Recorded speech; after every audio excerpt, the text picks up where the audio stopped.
Senadyan aku lara ning kuat nyangga tatu sing ana ndada perih rasane yen eling kowe angel tambane. Apa aku salah yen aku kondo apa anane wong sing ning sandingmu ben melu krungu piye tenane. Apa aku salah yen aku cerita apa anane ceritane tresno nalika biyen aku lan kowe. Salam jumpa dengan Pungta dari Cawas. Ya, renungan kita berjudul Sobat Ambyar. Terinspirasi dari Injil Yohanes bab 8 ayat 1 sampai 11. Pelantun lagu-lagu patah hati Pak Didi Kempot dijuluki sebagai Godfather of Broken Heart. Ya, para fans laki-lakinya menyebut diri sebagai sad boys, sedangkan para fans perempuan menyebut dirinya sebagai sad girls. Mereka semua bernasib sial, ditinggal oleh pasangannya, ditinggal oleh pacarnya, dan mereka menyebut diri sebagai sobat ambyar. Didi Kempot dalam syair-syair lagunya memposisikan diri sebagai korban janji. Ya, biasanya perempuan, tapi Didi Kempot mewakili kaum laki-laki yang ditinggalkan oleh kaum perempuan. Dia ditinggalkan kekasihnya karena terpikat oleh laki-laki lain. Judul-judul lagu seperti Stasiun Balapan, Cidro, Suketeki, Pantai Klayar, Sewu Kutho, atau Pamer Bojo yang tadi saya nyanyikan itu Tatu, itu menggambarkan nasib malang seorang yang ditinggal kekasihnya.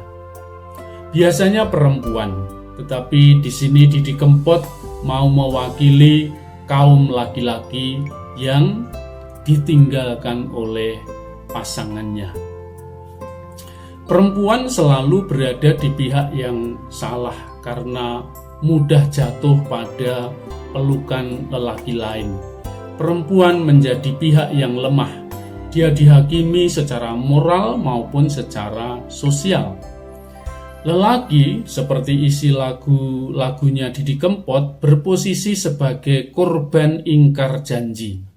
Perempuan disalahkan karena berzinah, pergi dengan laki-laki lain. Perzinahan sebetulnya terjadi bukan dari satu pihak saja, karena pasti melibatkan dua belah pihak. Namun dalam tradisi patriarkal, kesalahan selalu dibebankan kepada perempuan. Perempuan berada di pihak korban, perempuan berada di pihak yang lemah. Mereka dipersalahkan dan harus dihukum, sementara kaum lelaki melenggang dengan bebas. Dalam Injil, kaum Farisi dan ahli kitab membawa seorang perempuan yang kedapatan berbuat zina kepada Yesus. Mereka minta pendapat Yesus tentang perempuan yang tertangkap basah sedang melakukan perzinahan. Dalam hukum Taurat, perempuan seperti itu harus dilempari dengan batu sampai mati. Namun Yesus memberi alternatif lain, bukan hukuman tetapi belas kasihan dan pengampunan. Yesus menampakkan wajah kasih Allah yang mengasihi, yang mengampuni, tidak menghukum. Ia tidak mengikuti arus sosial masyarakat berdasarkan ayat-ayat kitab suci yang menghukum orang. Tetapi Yesus menegaskan sikap Allah yang sejati, yaitu Allah yang mengasihi. Allah itu kasih. Hukum tertinggi hanya milik Allah. Maka Dia berkata, "Barang siapa di antara kamu tidak berdosa, hendaklah ia yang melemparkan batu pertama kepada perempuan itu." Yang berhak menghakimi tindakan seseorang hanya Allah semata. Kita semua adalah orang yang berdosa, maka mereka tidak berani melemparkan batu. Pergilah mereka seorang demi seorang, mulai dari yang tertua. Mereka mau menjebak Yesus, tetapi mereka tidak berhasil. Karena pertanyaan itu adalah pertanyaan untuk menjebak. Orang Farisi ingin Yesus keliru dalam menangani masalah dan dia bisa mempersalahkan Yesus. Hati nurani mereka berperang, mulai dari yang tua pergi satu persatu meninggalkan arena. Orang tua itu menjadi contoh ya, apa yang dilakukan oleh orang tua lalu diikuti oleh yang lainnya. Nah, perilaku orang tua itu diikuti oleh yang muda. Yesus mau mengetuk pintu hati mereka. Yesus mau mengetuk nurani mereka.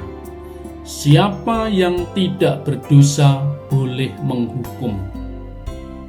Ini pernyataan yang sangat cerdas.